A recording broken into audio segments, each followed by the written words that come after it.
We know that in ideal situation, gases abide by the ideal gas equation.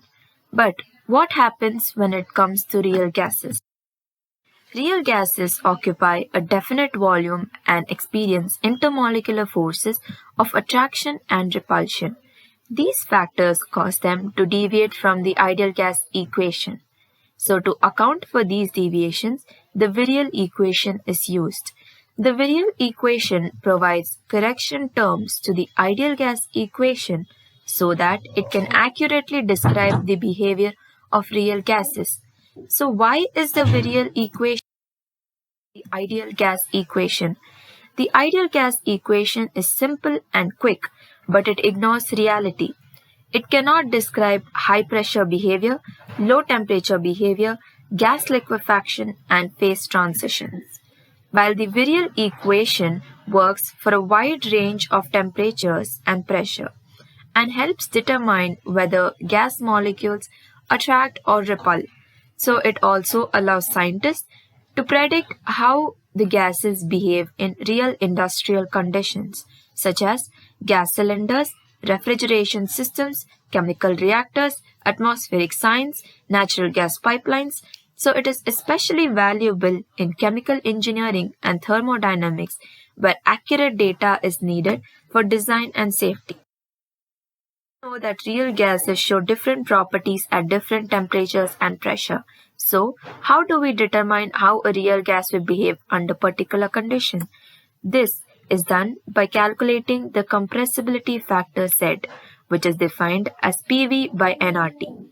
Here Z value indicates which intermolecular forces dominate, that is the attractive or repulsive ones, and also how the volume of the gas deviates from the ideal behavior.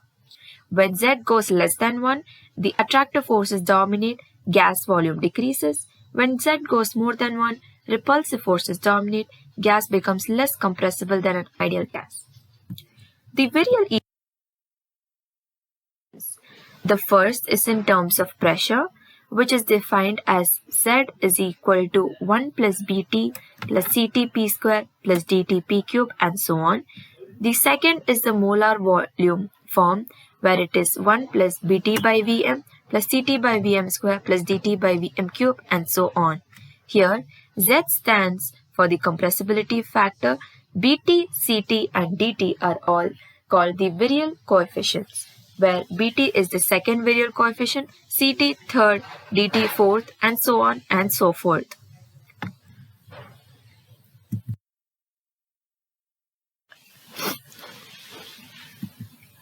Bt represents the effect of pairwise intermolecular interactions and Ct represents three-body interactions and so on.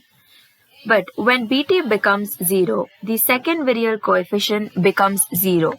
At this specific temperature, the gas behaves mostly ideal over wide range of temperatures, and this temperature is called as the Boyle temperature. So at Boyle temperature, the effect of attractive and repulsive forces cancel out each other. Now let us go on to the numerical part and see how the formulas are used in numericals. To our first numerical, where B dash value is 5 into 10 to the power minus 4 per atm and C dash value is 1 into 10 to the power minus 6 atm square, while pressure is 500 atm, we need to find out the Z value. Let us first figure out what formula need to be used first. Here we need to use the pressure form of the Virial equation, as the values are given in pressure. So as Z is equals to 1 plus B dash P plus C dash P square, we need to first find out B dash P and C dash P square and then substitute in the formula. B dash P square turns out to be 0.25 after multiplying, and for C dash P square, as we already have C dash value, we need to find out P square value, which turns out to be 2,50,000. So C dash P square value turns out to be 0.25. So on summing all three up, Z is equals to 1 plus 0.25 plus 0.25, which gives us 1.5. So as 1.5 is greater than 1, we conclude that in this case, forces are repulsive, which are dominant. To our second numerical, we have the values given in molar form. So hence we need to use the molar form of the Virial equation. Our molar volume is 25 liter per mole and B is minus 0.02 liter per mole and C is 0.0012 liter square per mole square.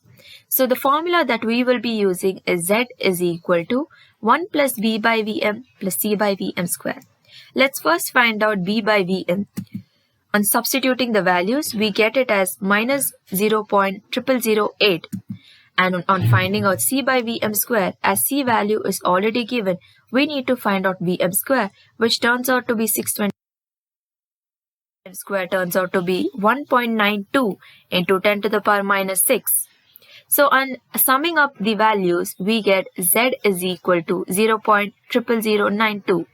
So this means as Z is almost equal to 1, it behaves ideally, but we need to consider that attractive forces are still dominant there, as Z is still not equal to 1, but rather less than it. Let's move on to a third equation where we need to find out the boil temperature. Here it is given that Bt should be considered as B minus A by T, given that A is 1500 centimeter cube Kelvin per mole and B is 5 centimeter cube per mole. So where B is equal to 0. So let us substitute B minus A by TB as 0. So hence we get TB is equal to A by B. So our TB value on substituting A and B becomes 300 Kelvin. So TB is equal to 300 Kelvin.